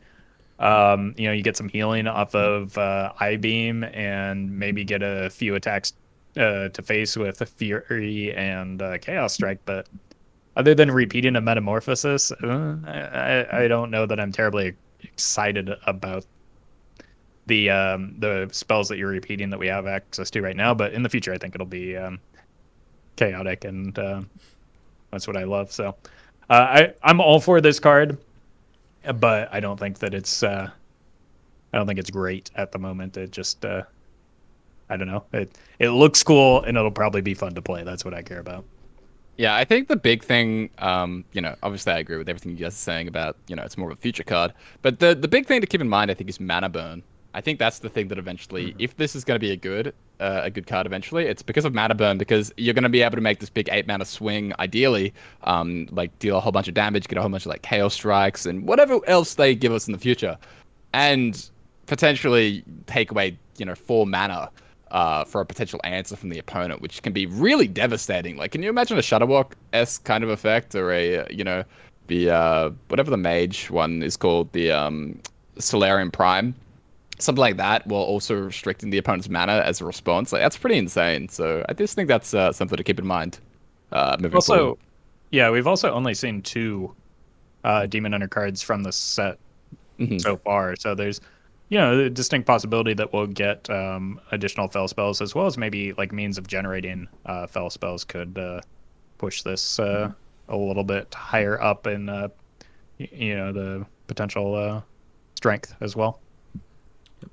All right, let's move into neutral spells here. I know, like I told you, the Player Some website's got us jumping everywhere. Let's talk about some neutral cards. Auctioneer Jackson, obviously pretty powerful effect, but we haven't seen all the tradable spells that have been revealed from this expansion, so we obviously don't know how many of them we're going to be running in our deck. But as an effect, purely looking at the effect itself, how are we liking it? It's difficult to evaluate without seeing all of the tradable cards, and I think that's going to be like the number of tradable cards that are consistently run in your deck is what's going to dictate the reliability or the relative power of this card. I see it as maybe a little bit too cute as it stands, because like 2 mana 2/3 is fair, but that's not good enough in our format. So you would have to have some really high density of tradable cards that you want to frequently be sending back into your deck. So it really depends on those 2 things: how many tradable cards you have, and how frequently you have open mana to trade them. So I don't know. I feel like you're overpaying to discover a card. Discovering a card is certainly better than drawing a card, but like as we've seen with Sphere, like giving up a card to do so is not always something that you necessarily want to do, just because that's taking up a card in your deck and removing a card from your hand. This at least has an effect on board, so maybe it's a little bit better than Sphere, but it's a little bit more narrow as well, so difficult to say. All right, so let's talk about the neutral minion. This is a 3 mana 2/4 two-faced investor. At the end of your turn, reduce the cost of a card in your hand by 1. There's a 50% chance to increase, and I'm assuming this means 50% chance to increase the cost of a card in your hand by 1 and not increase the discount to 2. I think that's a pretty obvious reading of the card, but I have seen some alternate assumptions on Twitter. But going with the assumption that it's a 50% chance to increase the cost of a card in your hand, this card's unplayable. I don't think we're going to talk about it anymore. Let's move on to our next one. Whoa, where's your sense of adventure? Are you kidding me? This is a 3 mana Emperor Thorson sometimes. Like, Sometimes for one card, maybe, kind of. you got to take a gamble. You got. I think it's a bad card, but it's an ogre, so I'm playing it. I was one of the people that read it the other way because I assumed it couldn't be printed the way that it actually is. I had to assume they had to just increase the discount each turn, but kind of unreal. This thing How actually busted made it, would that be, dude?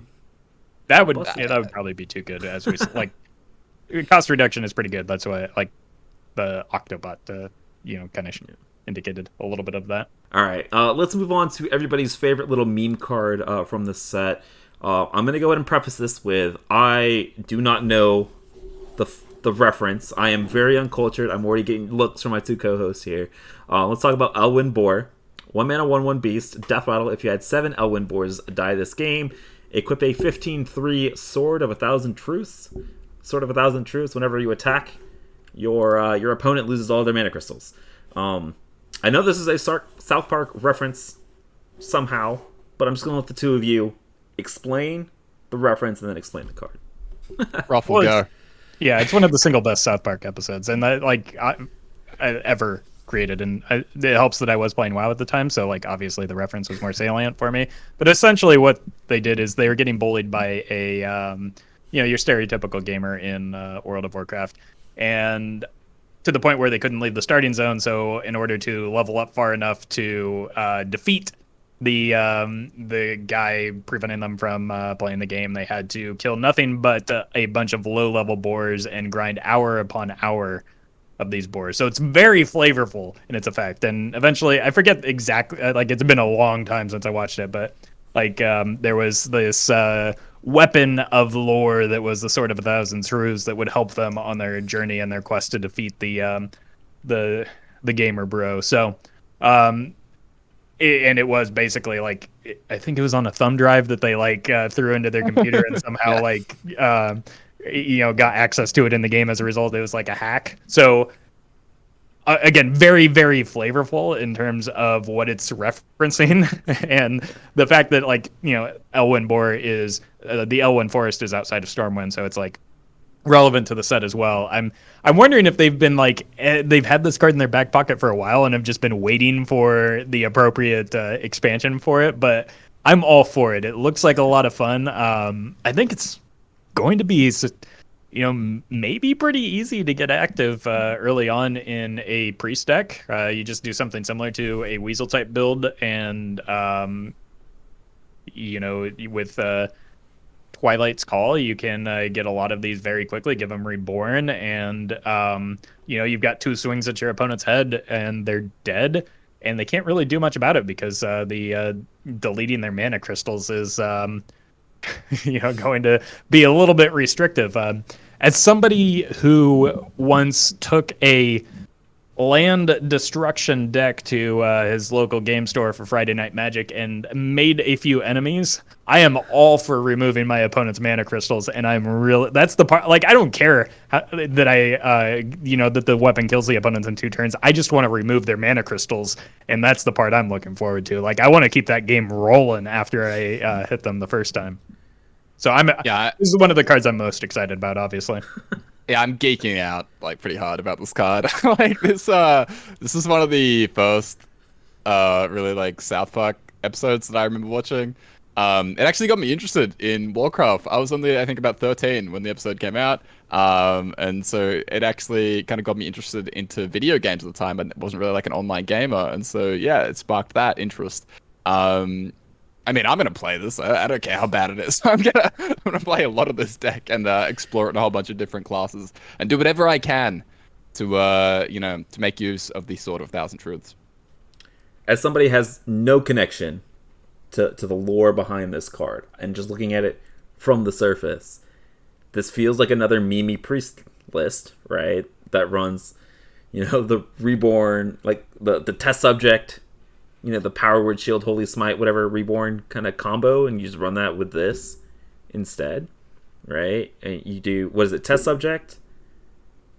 What is it called? Reborn, the Reborn spell. Embalming Ritual. That one, and then you Holy Smite it. And then you get those spells, you cast it on these Elwyn Boars, and you summon 7 Elwyn Boars. I don't know what the earliest you can do that is. But well, if you have Baron Riven there, you can do it early. that means you're also running Baron turn. Riven in your deck, though. Well, you need to, otherwise you're not looping the Elwyn Boar as well, because you only get the one copy back, which means you did have to use them on the test subject again, and so you're not actually looping them on the boar. What about if you rotate in a Vivid Nightmare or is that the Oh, card? I think that's possible. Yeah. Because you would get the Vivid Nightmare back. You would get there might be a way to do it if you might have to have 2 smites in order to do so, though. But specific combo aside, those decks not very good. Oh no, No. And so competitively, I don't think Elwyn Boar is going to be nuts, but it will be a deck. You guys will make it a deck because of the lore behind it. So like, I'm sure I'm going to lose against this deck, and it's going to be a little, frustrating to get smacked by the Sword of a Thousand Truths. But I'm really happy that it is a card. Like, for those of you out there that love it, it won an Emmy, Meowth. The episode won an Emmy. Yeah, if you haven't yet, before the set releases, I think Ridiculous Hat on Twitter posted a link where you can watch it for free. So just watch the episode, you'll understand it better. You'll be able to better appreciate the reference and therefore the card. And then when you pull it off, it'll be that much more satisfying. So that goes out to you specifically, Meowth, but everybody listening that hasn't watched the episode as well, go watch it. All right, we'll go post a link to that hat posted on Twitter. We'll post it in the description as well for everybody that wants to watch it. I guess I'll go watch it. All right, let's hop on to our next card before people, actually start roasting me about my lack of pop culture knowledge. Let's talk about Cornelius Rome. I'm assuming this is Tamsin and Cariel's father. All right, this is a 6-mana 4/5 legendary, Cornelius Rome. At the start and end of each player's turn, draw a card. So does this mean that you play the 6-mana 4/5 and you guarantee draw 2 cards? And then if it gets back to your turn, you have drawn 4 cards for 6 mana and a 4/5 body. Yeah. Potentially, yeah. Yeah. That seems insane. It's giving me Nat Peggle type vibes, where early on, for those of you that weren't playing at the beginning stages of Hearthstone, Nat Peggle was included in every single deck ever, simply because he drew a card at the end of your turn. So, like, if this draw is 1 card, that's pretty good, but it guarantees draw 2, and if the opponent can't remove it, like you said, you're drawing quite a few. It's what was the dragon guy? It also reminds me of that Rathion. Yeah, like it's like Rathion but good, because I think you're just kind of okay if you draw 2 off of this. In maybe like an LPG mage, I could definitely see this being beneficial, because after you drop the LPG, not only does this cost 1 mana, but then the things that you draw off of it are pretty good for the following turns. It's probably not as good as like a Luna and Book, because you don't get the immediate cards that you play this turn, but it's definitely interesting. It's a cool card. I think it broke a lot of people's brain because it's a little bit wordy in the way that its text is. But I think like the way that it's worded makes for interesting effects in terms of like the timing of removal when it gets traded into, as well as its interaction with something like Drakari Enchanter.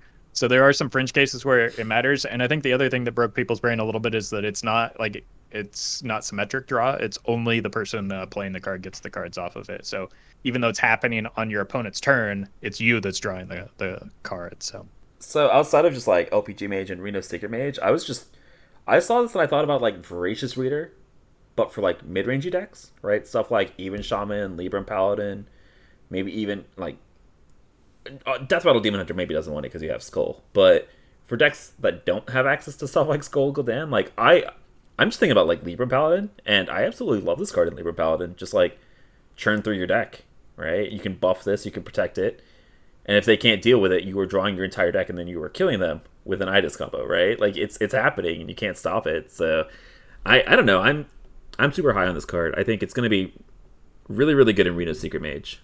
And I think it's going to be really, really good in like Libram Paladin. And I'm sure like even Shaman is starved for draw. It's going to love this. I don't know enough about other archetypes. Like, do you want this in maybe a Galakron Warrior? Like Galakron Warrior, you have like Town Criers and like specific tutors, but do you like this enough? Like, are you starved for draw enough in like Galakron Warrior that you want this card? I don't know. Maybe. Like you said, there's anything that's anything mid-range is gonna at least look at it. I don't know. I like card draw. Card draw is cool. I like this card. This card is cool. Basically just drawing 2 at the end of each player's turn.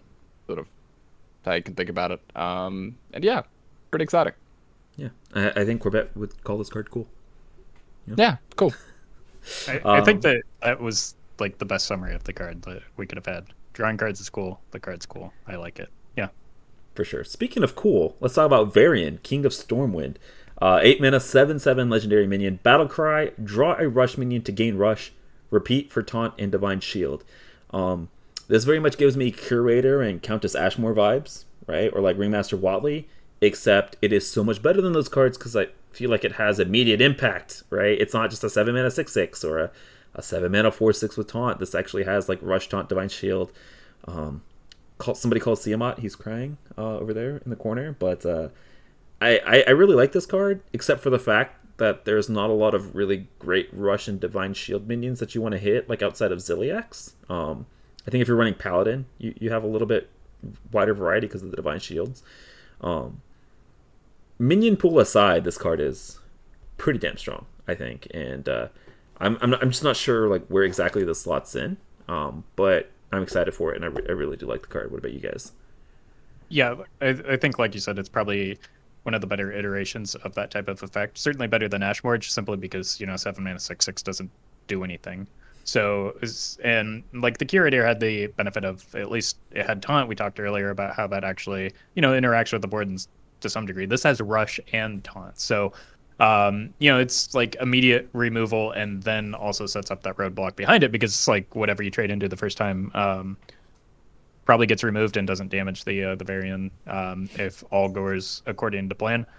The biggest downside to this is that it is 8 mana, which it's a cool card. It's a potentially a strong card, but like you really want to be closing out the game with like this type of minion in Wild. It's probably better than the first iteration of Varian Warren, and as long as it has some sweet tunes to go along with it, like the original version, I see no reason not to play this card. All right, so let's move on to Warlock. Dark Alley Pact, 4 mana Shadows spell. Summon a fiend with stats equal to your hand size. We've done it. The meme has finally come true. We can now coin a Mountain Giant in Evenlock. Talk to me about Dark Alley Pact, Corbett. I'm assuming we like this in Evenlock. How powerful is it there? Yeah, I look forward to the day Evenlock is again, and then 29 copies of 4 mana 8/8s. That'll be very exciting. But yeah, I really like this in Evenlock. Obviously, it's just an additional big dumb idiot, which can actually be coined out, which is cool. But yeah, apart from that, not really seeing a home elsewhere. I don't think you play this in Reno Lock. It's probably like better than Mountain Giant in a lot of archetypes that aren't like specifically Evenlock. It's probably better in almost all other Warlock type decks that would at least consider Mountain Giant. So that's cool. Standard, you can pair it with Tamsin. That's like a lot of body potentially. But yeah, apart from that, I'm not really sure. I don't think it like is the biggest deal in Evenlock because that deck is already like. It's got a lot of ways to play 8/8s on turn 4. That's not really like the big concern with the deck right now, but it is like a cute little nice slight upgrade, I guess. Yeah, not swinging the needle any significant way, you think? No, like you said, it's just another big dumb idiot in a deck full of big dumb idiots. So like, it certainly fits in the deck and is good in the deck, but like it's not something that the deck is lacking, so I don't think it's going to change much. But like, I don't know, I had some moderate success with Evenlock recently. You just gotta dodge the abundance of Secret Mage, and you'll do fine. I like cards that just make big numbers in that deck. I think too often people try to get too cute with like too much healing, too much removal. You just want big numbers and things that allow them those big numbers to hit the opponent in the head. Something I will add is that it's probably a very, very good card for Reno Evenlock. It's another demon for the Gul'dan, which is cool. And that deck, unlike normal Evenlock, that can struggle sometimes to consistently hit like an 8/8 on curve. And so yeah, I think that's probably the biggest upside to this card actually. Yeah, True. redundancy to make up for the fact that you're a singleton deck. I think that that's actual reasonable take. Yeah. All right, I mean, let's talk about another big dumb idiot. Let's talk about the Warlock Legendary. 6 mana, 8/6 We're going to talk demon. about me. Sorry, go ahead. 6 mana, 8/6 demon, Anatheron. Cost 1 if your hand is full. I mean, this is specifically, again, Evenlock or Reno Evenlock kind of card. Corbett disagrees. I've seen some hype about Darkglare Warlock. There are Darkglare gamers that are eyeing this thing off and thinking, oh, 1 mana, 8 attack minion, interesting. So yeah, they've been seeing a little bit of hype in that direction. But why? Why ruin a card by including it in Darkglare Warlock? Stop. Well, because Darkglare Warlock's kind of good. So personally, I'm not actually completely sold in the card in Darkglare Warlock. Just because a lot of time, if things aren't going well, like against aggressive decks, if you're actually having to like tempo out things like Cheaty Ankle Biter rather than tap, it can be a little bit difficult to get to that full hand. And again, like, if you're not going specifically on the coin, or if you don't have backfire, it's very, very hard to get this out. But, you know, it is very good if you just play it out and just have like a broomstick or something like that. And so maybe it's just fine as like a 5th giant. I personally don't really see it, but I have seen hype, even from like some very good Darkglare players that think it will have a home there. That's spooky. I kind of had just assumed it was an Evenlock card only and there was no other discussion, but that's kind of spooky. Damn. All right, let's talk about Shady Bartender. This is, God, looking at Bob and then looking at this card and just like, tell me how creepy that is, by the way. But anyways, Shady Bartender, 5 mana, 4/4, tradable minion. Battlecry, give your demons +2/+2. I don't think this card is getting nearly kind of the attention that it maybe should be, because we've seen another effect that's like, give your blank +2/+2, and that's called Quartermaster, and it's one of the best cards and one of the best decks in the format. I'm not saying Galakon Warlock or Zoolock is anywhere near the level of Odd Paladin, but I mean this is a Quartermaster style effect, and I mean I think it's something that we shouldn't overlook. Like, it's going to be a big boost to the Galakron Zoos or just the normal Zoolocks. And I'm actually kind of really high on Shady Bartender. Maybe not the art. The art's a little creepy, but the effect itself I think is pretty powerful. Plus, it's tradable, right? Like, if you're getting to turn 5 and you don't have that full board, you can at least trade it away to try to get a card that will, right? So I'm pretty hype on this card. What about you guys? I'm going to be honest, I completely forgot Galakron Warlock was a deck, so that's probably why I dismissed this card. Now that I remember that it's a deck, probably have the same opinion of it. I don't know that this is necessarily the card like at 5 mana that moves the needle all that much on Galakron Warlock. But you know, I'm happy to be wrong about it. I think that like Odd Paladin is a pretty unique situation where you have so many ways to like your hero power does so much to ensure that you have targets for your Quartermaster that like, I don't know, oftentimes Quartermaster ends up being like a Savage Roar on a body, it feels like, to where it benefits from, like, I think Odd Paladin is a little bit stickier than Galakon Warlock is at the moment and can be in the foreseeable future. But like I said, I'm happy to be wrong. Like, these kind of cards are interesting to me, especially with the fact that as tradable, you can time it a little bit better, so you don't run into the issue of it getting stuck in hand as maybe better stats than a Quartermaster, but I don't know how important that is compared to the effect. But again, happy to be wrong, and I'll certainly try it when it comes out. I really like this card, actually. I think this can be really good. In sort of like a disco lock type shell. I guess you could change the build a little bit more to make it more demon centric and things like that. But with the amount of like board flooding and refuel that you can have with things like Raise Dead, I am like really high on this, just because if you hit 2 minions, right? Like if you often Quartermaster as 2 minions, that's like usually a fine payoff. Like you're definitely comfortable doing that a lot of the time as Odd Paladin. And I think there are going to be a lot of situations where you can consistently have at least 2 demons on board, and often more than that. And so, yeah, I think this card has huge upside to the point where I'm willing to drastically change my deck to help build around it. And yeah, I think this is definitely the type of deck, the kind of card that can help push a bit of a new or a bit of a twist on a wild archetype. Very hyped for this one. So one last thing that I'll mention before, and this is actually an argument against what I discussed earlier. We've seen an effect like this go into hand with an Imprisoned Scrap Imp, and that actually was relevant for a while, even in Wild. And while you're paying more mana for the Shady Bartender, stats on board are always more valuable than stats in hand. So because you then dictate trades a little bit better. So I mean, there's a good chance that I'm wrong. You guys certainly seem to think so, but I don't know. Maybe I'm falling into the Trump trap of, because I don't see it as an archetype now, I'm underrating the card. Yeah, I mean, all right. Card number 1 for that disagreement that we're gonna come back to in 4 months and point out and laugh at one of us. All right. All right. Let's talk about the next Warlock card. Let's talk about Demonic Assault. 4 mana, Fell Spell, deal 3 damage, summon 2 1/3 Voidwalkers with Taunt.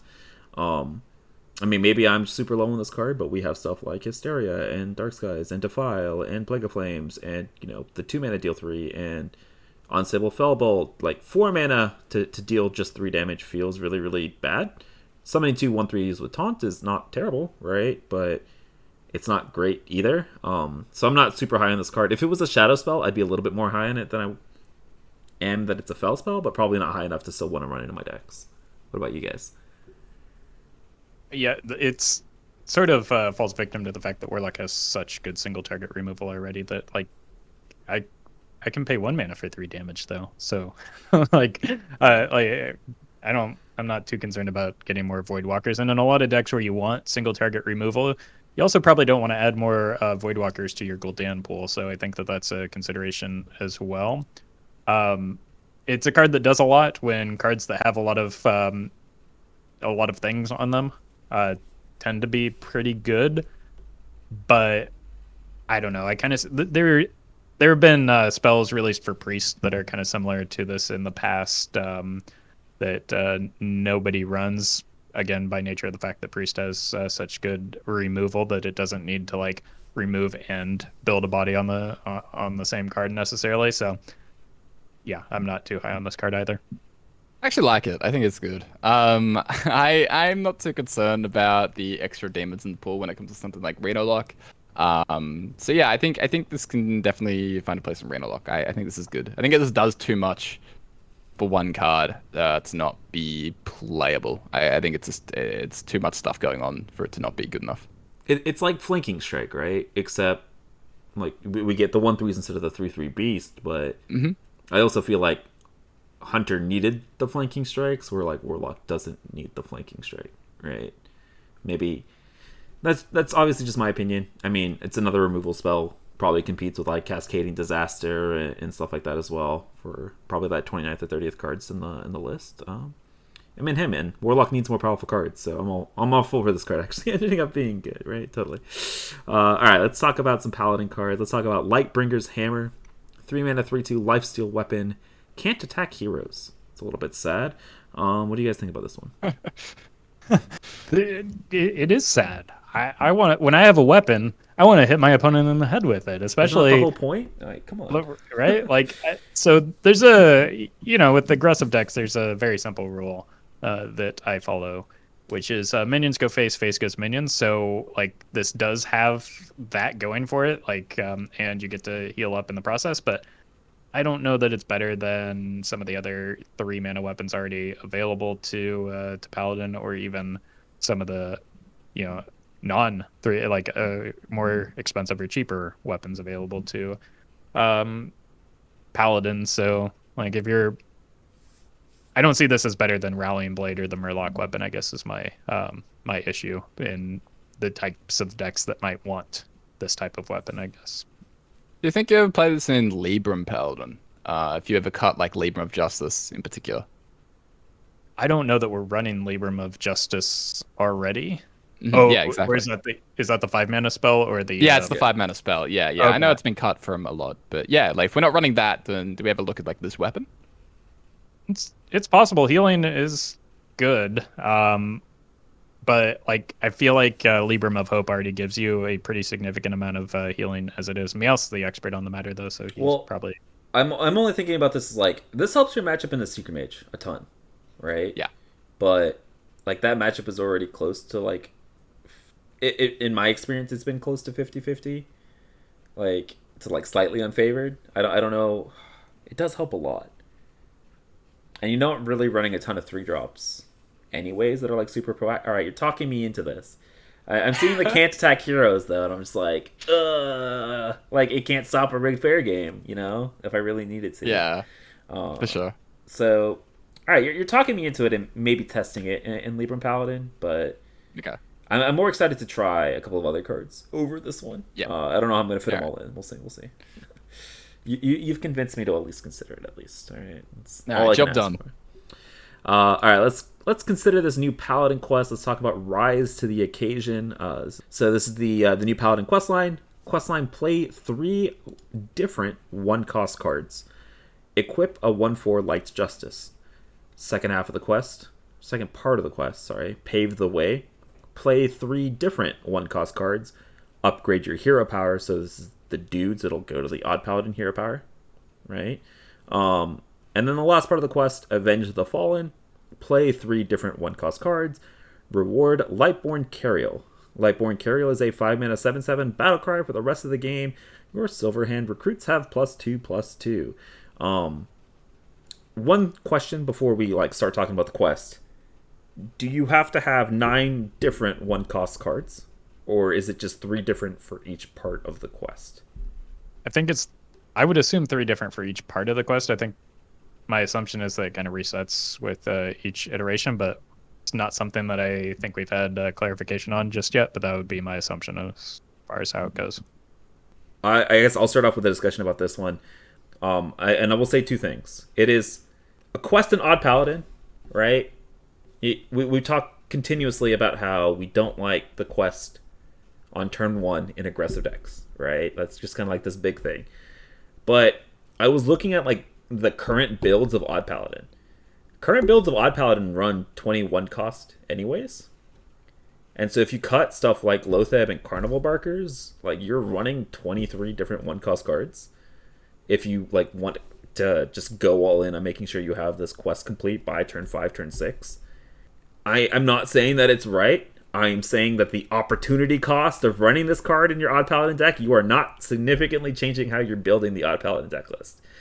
I feel like giving up Carnival Barker is asking a lot. So like that's where you lost me a little bit. I mean, okay, even if you run the Carnival Barkers, that's still, what is that? So 20, 22 1-drops?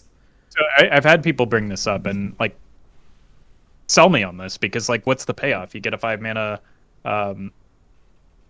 better Quartermaster. Like again, we talked about how Quartermaster kind of ends the game. The second stage of the quest does nothing, and like that feels like a pretty big oof to me, right? Because your hero power is already upgraded. Well, it refreshes your hero power, right? So you can like hero power, play the 1-drop. It'll upgrade the hero power, and then you can like hero power again. I'm playing devil's advocate here. Like I'm not super high on the card. I'm just saying that the opportunity cost is not super high to running this card, other than the fact that you were starting with 1 less card in your opening hand. Right? Which is a big deal. That's a big that is a big cost in my opinion in a deck like Odd Paladin. That like when an Odd Paladin plays nothing but Righteous Cause on turn 1, I'm like, ooh, I've got a pretty good opening here if I'm playing a deck of a reasonable speed. So I think that is a cost that is often overlooked, and like the fact that for the first 6 1-drops that you're playing, you're probably just getting a Light's Justice as your reward, and then I don't know. I'm not convinced. That said, I do like playing non-odd versions of the Dude Paladin, and one of my favorite cards that has been historically terrible is Small Time Recruits. So I'm excited to have an excuse to play that card. and I certainly will be playing that card in addition to like Crystology. So there's certainly no shortage of ways to complete this quest in the wild format with the tools available. I'm just not convinced that it's worth the spot in Odd Paladin for just like better Quartermaster. But again, I've been wrong before. Yeah, I mean, it's like a Quartermaster every turn, Lothraxian, right? Like inevitability, right? You combine this with Lothraxian, and you have like against a Reno Priest. Even if you get Psychic Screamed, you're summoning 2/3/3s with Divine Shield every turn, or like even just summoning 3/3s every turn. Like, I'm not high on the card. I'm just saying that I would not be surprised if it ended up being okay in the list, right? I will also say that I was. Go ahead. I'm gonna be blunt. This card might as well be even costed. That is how irrelevant I think it is to Odd Paladin. I think it is not even remotely worth considering in that deck. All right, I'm with you. I'm just like I said, I would not be surprised if it ended up being okay. I mean, so. I had a lot of people in my Twitch chat when it was released talk about how broken it was going to be. But like Corbett, I did not see it just because like part of the upside of these quest lines is that you do get incremental rewards as you go through them, and so I don't know that a stage 2 garrison commander is really like a quality payoff when you still have to have the mana to press the button twice in a turn. Yeah. It doesn't make any sense with the curve. It doesn't make any sense with Odd Paladin, like what you're trying to do. Apart from the like just giving up a card in your mulligan and playing this on one, it doesn't make any sense with like the fact that you're trying to button constantly each turn. Like it's really hard to even want to complete this. Yeah. All right. I'll craft a golden if it's good. I don't like I don't know. I'll craft Millhouse golden.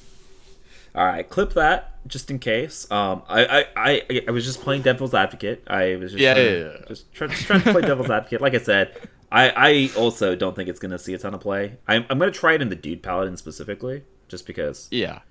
If it's gonna, that's probably the situation where it'll be good. But like I said, I also wouldn't be like completely shocked. I'm not gonna craft Millhouse Golden in the sense of seeing play in Odd Paladin, but yeah, let's enough talking about Rise to the Occasion, because I feel like I'm gonna get flamed for this. Like it's my opinion, even though it's totally not. Let's talk about Priest. We've got 2 cards left. Let's talk about Call of the Grave. This is a 1-mana shadow spell. Discover a Death Rattle minion. If you have enough mana to play it, trigger its Death Rattle. So kind of like a mini Priest 9 lives style of card. So, on the surface, it's 1 mana to discover a Death Rattle minion. These effects have gotten a lot worse in Wild just because the pool is super large and you no longer have the class Discover bonuses. So you're really looking at that second half of that spell, right? Where if you have enough mana to play it, trigger the Death Rattle. I mean, Roffle, you're the Weasel Priest expert. You've played more Amara than I think anybody else on the history of Wild Ladder. What are you thinking about this one? I'm more high on this because it's a shadow spell. I think that's why I'm excited to play this in a Benedictus type deck. And you mentioned it's 1 mana, but I like in that deck. No, it's a 0 mana discover a card, and because it's 0 mana, you're likely to, because of the palm reading that you're also running in that deck, you're likely to be able to choose a minion that you get the effect on. So I don't think it's like a super powerful or high quality card necessarily, but like I like it and I'm excited to play it in that deck. Just because it is like it's kind of like a pseudo 9 lives.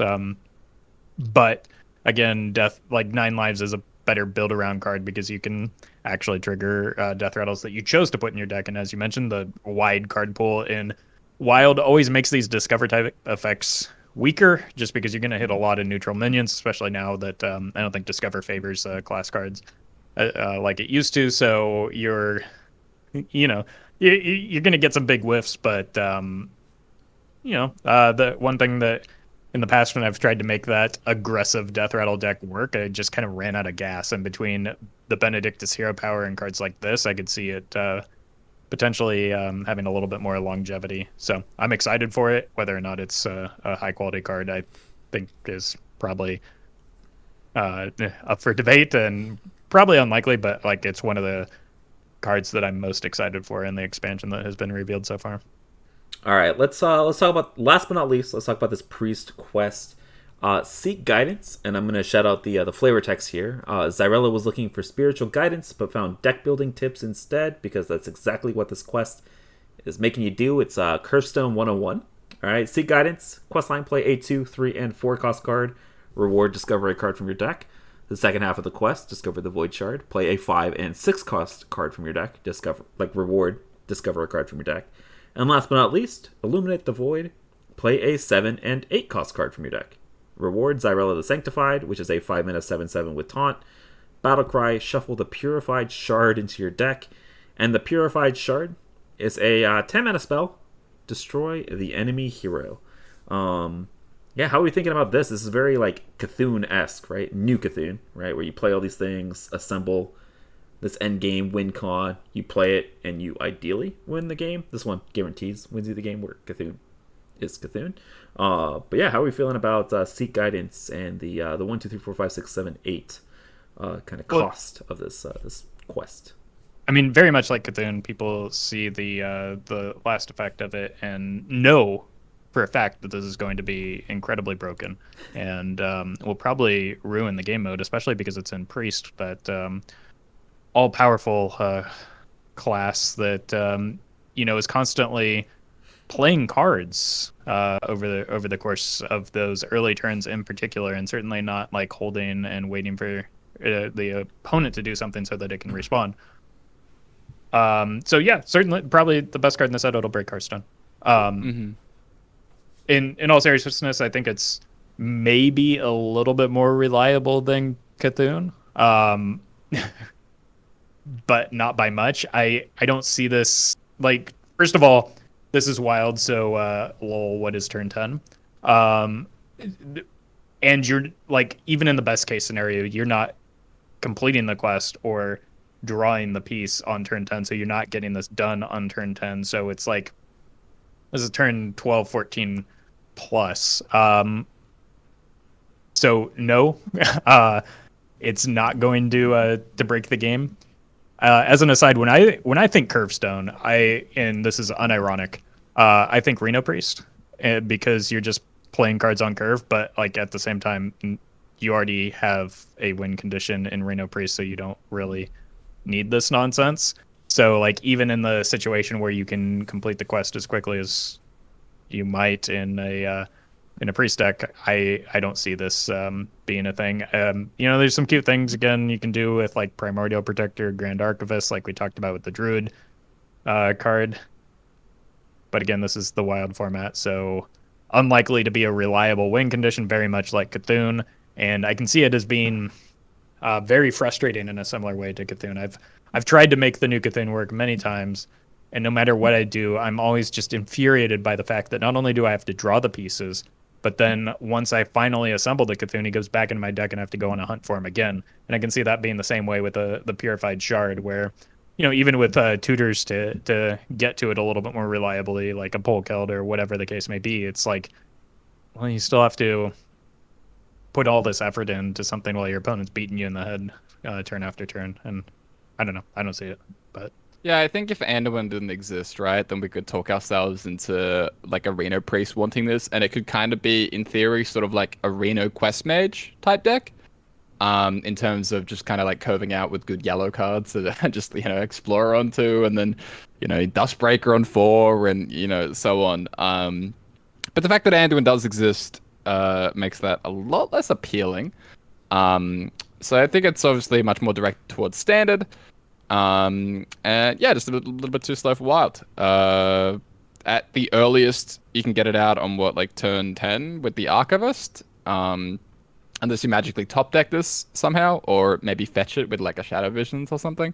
But yeah, it's like, that's pretty late game, especially that's like an ideal scenario where you're curving out perfectly, which probably isn't that likely, right? As much as it's like fun to roast Curvestone, Priest, like Roffle said, is generally like a pretty reactive and defensive class, and often those reactions aren't just like perfect on curve plays that fulfill your mana cost. And so yeah, I just don't think it's good enough. More of a standard card, but yeah, absolutely will be broken as standard. Tier 0, probably going to get nerfed in the first 24, maybe 48 hours. We'll see. The final two things I'll say about this card is that like there's some potential that maybe there's a card that hasn't been released yet that like makes the progress of this a little bit easier to like a kind of a Polkelt-esque type effect where you can more reliably draw your cards in sequential order. Just because like I don't know, it seems weird to release this card alone, but I could be wrong. The last thing I will say is that I do appreciate like alternate win conditions being added to the game.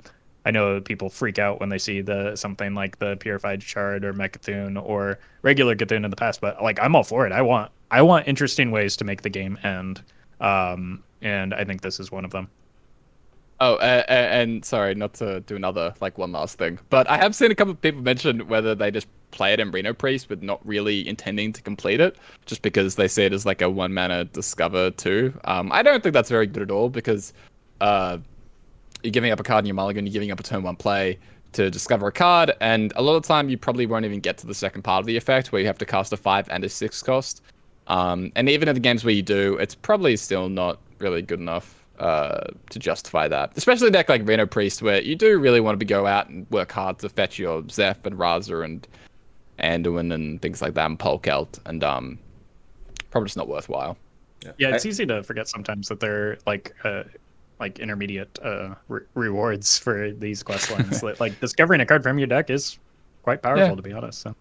Yeah, I feel like the only place that this sees play is like in that spiteful style of deck, right? Where you play this on 1, you play Questing Explorer on 2, you play Scorpid on 3, Dustbreaker on 4, Operative on 5, Spiteful on 6, something on 7, and then like Archivist on 8, and like that's how you're winning the game.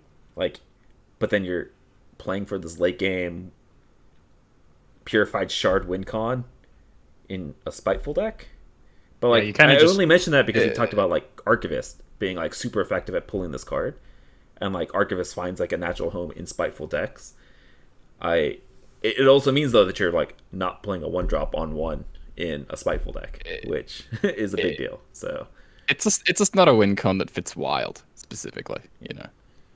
But like Roffle said, I am all about them printing cards that say like end the game instead of sitting there in like Shuttlewalk Shaman versus Ticketus games and games lasting like a million years. I'm okay with stuff ending the game. I'm just not like, I don't want that ending the game to be happening on like turn 6 or turn 7 like it was with the old Mecha'thun list. So I'm happy that they printed it. I don't think it's gonna be very good, but I'm excited by the outrage that we've seen already.